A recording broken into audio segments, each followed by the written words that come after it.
বিশ্বের অন্যতম গুরুত্বপূর্ণ নৌপথ হরমুজ প্রণালী। সম্প্রতি এই নৌপথেই পারস্য উপসাগরে ডলফিন মোতায়েন করেছে ইরান। এই ডলফিন মূলত ছোট আকারের সাবমেরিন। ওজনে হালকা ও দীর্ঘ সময় পানির নিচে লুকিয়ে থাকতে পারার সক্ষমতার কারণে ইরানের নৌসেনারা এগুলোকে ডাকেন পারস্য উপসাগরের ডলফিন নামে। ইরানের নৌবাহিনীর কমান্ডার রিয়ার অ্যাডমিরাল শাহরাম ইরানি জানিয়েছেন, দেশীয় প্রযুক্তিতে তৈরি এই হালকা সাবমেরিনগুলো এখন হরমুজ প্রণালীর সমুদ্রতলে বিশেষভাবে মোতায়েন করা হয়েছে।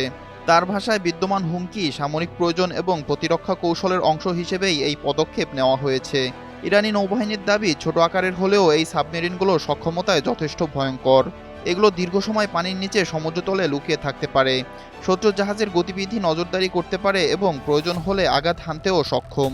ইরানের নৌবাহিনী বলছে, সমুদ্রের অদৃশ্য গভীরে এই ডলফিনগুলো চালিয়ে যাচ্ছে নজরদারি ও প্রতিরক্ষা কার্যক্রম।